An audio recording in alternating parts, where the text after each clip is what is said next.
sou Larissa Rezende, sejam muito bem-vindos ao Dimensão Cultural, o local mais geek de todo o universo. E nesse vídeo nós vamos continuar falando sobre o Oscar. Afinal de contas, é sim uma das maiores premiações de cinema do mundo. O Oscar 2025 terminou e ele foi um grande marco para diversas produções, principalmente para nós que conquistamos o nosso primeiro Oscar com um filme que fala sobre família e traz uma crítica sobre um dos períodos mais sombrios da política brasileira. Foi uma felicidade que não coube no peito e comemorada em pleno carnaval, ou seja, uma loucura. Fala sério, você tá tão feliz que vai vincular o carnaval aqui, né? Mas também tivemos um momento de injustiça que a academia não tem noção do vespeiro em que mexeu. E por conta disso, é uma edição que precisa ser comentada. Não vou falar de todas as categorias, senão vai ficar muita coisa, vai ficar um vídeo muito longo, mas eu vou falar sobre os principais acontecimentos da cerimônia. Eu só queria dizer que, tirando as categorias em que Emília Pérez e Anora venceram, eu acertei tudo. Até porque eu não iria dar o prêmio para nenhum desses dois filmes e, ao contrário de muitos jurados da academia, eu vi os filmes. Se você tá curtindo acompanhar a temporada de premiações nesse ano, já deixa o seu like nesse vídeo, se inscreve no canal, ativa o sininho, manda o canal para seus amigos, que assim você ajuda a Dimensão a aumentar a sua população. Eu precisei de um tempo para digerir a cerimônia e agora eu acho que eu consigo falar sobre o que aconteceu de uma forma mais civilizada. Eu acho. Começando pelo host, que foi novo, né? Foi o primeiro ano do Conan O'Brien apresentando a cerimônia. E eu acho que ele foi ok na medida do possível. Ele teve o seu momento de carisma, mas de resto foi mais do mesmo de uma cerimônia do Oscar que tenta se mostrar descontraída e desconstruída. Achei que eles quiseram mudar um pouco o tom do início da cerimônia e por conta disso eles acabaram fazendo piadas um pouco mais agressivas, né? E uma atrás da outra pra você conseguir emendar uma risada, né? Uma graça atrás da outra. Mas, no geral, eu achei as piadas bem pesadas. E não é nenhuma questão de, é porque fizeram piada com um momento histórico nosso que é muito sério, é muito delicado e sofrido e por conta disso foi ofensivo. Assim, foi ofensivo e completamente sem noção, mas o que esperar de um povo que não tem nenhuma noção de geografia e muito menos de história dos outros países. Assim, achei agressivo por todos os assuntos que foram citados. Utilizar de filmes com uma temática delicada para fazer piada no Oscar já é algo super normal na cerimônia. Mas me surpreendeu, por exemplo, eles fazerem piada com as polêmicas da Carla Sofia Gascon. Porque, assim, não é nem por ela exatamente, mas porque todas as premiações, desde que deu todos os escândalos relacionados a Emília Pérez, as premiações estão tendo uma postura mais, assim, de desentendidas, alheias, né, alienadas à situação, não estão tocando no assunto, estão fingindo que nada aconteceu, né? Tanto os organizadores quanto os artistas que estão nessas premiações. E aí, de repente, a academia chega e pá! Né? Ela entra direto nesse assunto e faz uma piada diretamente com a pessoa envolvida nesse assunto. Acho que pegou todo mundo de surpresa e foi meio desconfortável, e eu não tô falando isso nem pela Carla Sofia Gascon, mas sim por todos os artistas que estavam ali. Eu gostei da abertura da Cynthia Erivo e da Ariana Grande cantando os temas de O Mágico de Oz, né? Foi muito bonito e foi uma tentativa de apagar a vergonha do filme não ter sido indicado a melhor música, sendo que foi o grande musical do ano. E tirar os números musicais ao longo da cerimônia foi para não apresentar as músicas de Emília Pérez, né? Foi uma tentativa da academia apagar essa atitude vergonhosa delas. Foi assim, foi uma apresentação inicial bonita, mas continua feio porque todo mundo já sacou o que eles fizeram, que eles mandaram super mal nisso. A homenagem ao James Bond também foi um espetáculo à parte e o In Memória é sempre muito emocionante, apesar de que o público já chamou a atenção que a academia esqueceu de mencionar alguns artistas. Agora, podemos dividir a cerimônia em duas partes. A primeira foi fantástica, dando tudo certo para artistas estrangeiros, com culturas completamente diferentes da americana, com orçamentos menores. Foi uma premiação que trouxe uma mensagem social independente do lugar onde você está. A categoria de curta de animação premiou iranianos e a de documentário premiou palestinos. Inclusive, eles falaram que não estavam conseguindo visto e que só conseguiram chegar em Los Angeles 3 horas antes do início da cerimônia. Só por essa informação já foi uma mensagem muito forte. E os melhores momentos foram as categorias de melhor animação entregue para Flow e sendo o primeiro Oscar da Letônia, e na boa, esse gatinho merece muito. E melhor filme internacional com uma comoção belíssima para Ainda Estou Aqui. Foi um momento histórico e que traz mais força para o cinema nacional. E vocês repararam como fomos aplaudidos na hora? A galera fez um barulho legal com a gente, só não fez um barulho maior do que os brasileiros comemorando essa vitória em pleno carnaval. O problema é que quando foi chegando nas categorias principais, foi só ladeira abaixo. Apesar de todas as controvérsias, Emília Pérez levou 2 Oscars, um de melhor música original por El Malo, que é uma música horrorosa e que o discurso dos compositores foi pior ainda. Nossa, sério, foi ridículo a mulher cantando uma parte da música, foi assim, vergonhoso. A única coisa boa disso é que eles não deixaram o Jacques Audiard discursar. Aí dessa parte eu gostei. E a Zoe Saldanha levou como melhor atriz coadjuvante. Não foi merecido, tá? Os jurados apenas mantiveram os votos das outras premiações de antes de acontecer toda essa polêmica porque a campanha do filme se baseou na imagem da atriz. Mas as outras atrizes mereciam muito mais, elas possuíam uma interpretação muito mais complexa e profunda.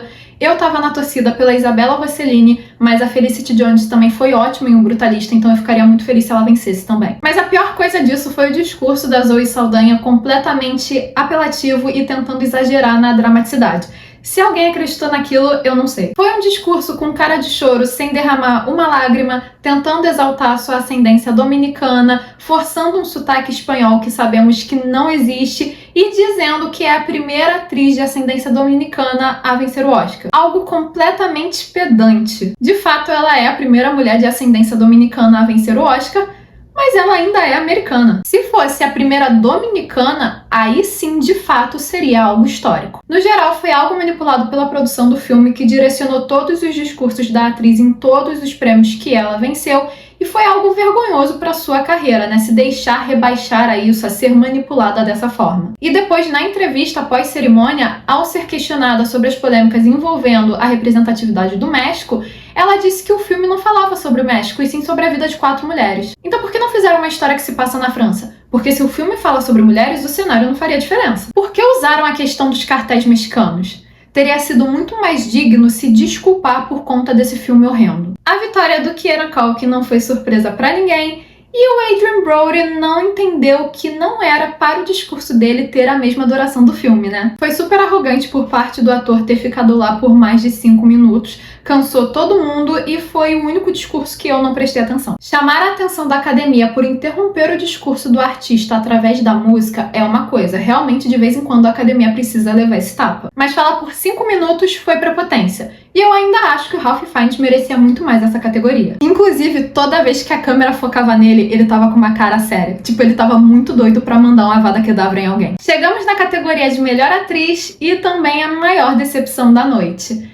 Aqui eu já esperava um pouquinho mais de você, né? Vocês também tiveram a impressão de que a Emma Stone não esperava anunciar a vitória da Mike Madison e que por conta disso ela não falou de uma forma muito animada? Porque assim, também não tem muito com o que se animar, né? A categoria mais esperada da noite também foi a mais decepcionante. A Nora é um filme fraco e a melhor coisa da produção, de fato, é a interpretação da Mike Madison.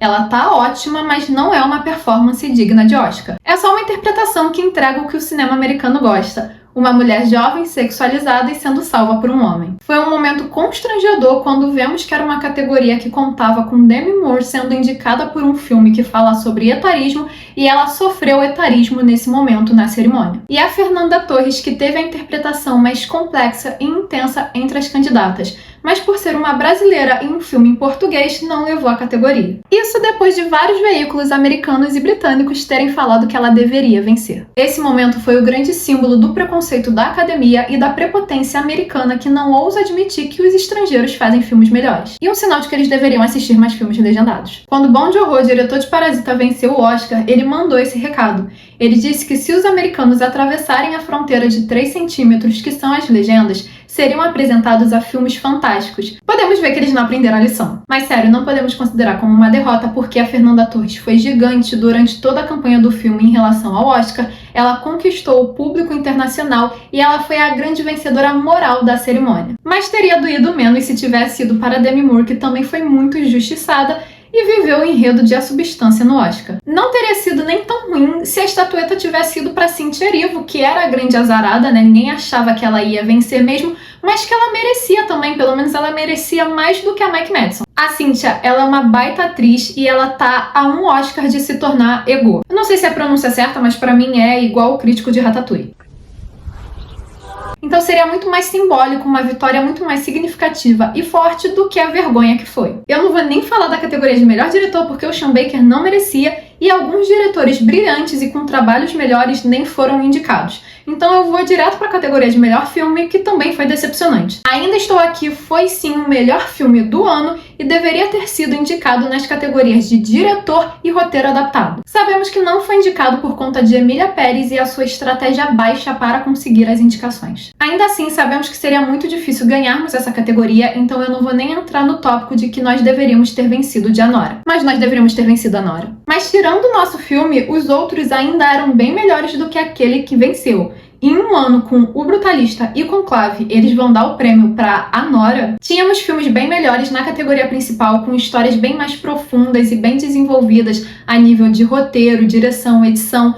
Todas as categorias que a Anora venceu tinham opções melhores. Mas a academia resolveu reconhecer um filme mediano e esquecível que nem mesmo o Oscar fará com que o público se lembre dele. Podemos dizer que tanto na categoria de melhor filme quanto melhor atriz, Anora é o novo Shakespeare apaixonado. No geral, a cerimônia do Oscar entregou mais do mesmo, com os jurados tentando mostrar que são desconstruídos e que estão abrindo as portas de Hollywood para o mundo. Mas no final, nós temos um preconceito mascarado, onde as categorias principais ainda estão nas mãos de estadunidenses jovens, mesmo que o filme e a performance sejam de qualidade duvidosas. O que não quer dizer que nós e os outros países não tenhamos feito história nessa edição do Oscar. Apesar do Oscar ser uma premiação puramente americana, ele ainda é a vitrine do cinema para o mundo. E conquistar não só essas vitórias, mas também ser aplaudido de pé por esses artistas é uma prova de que o mundo possui culturas riquíssimas fora do circuito de Hollywood. E que se o Oscar fosse realmente avaliado pela qualidade das obras, esses filmes já tinham vencido as categorias principais há muito tempo.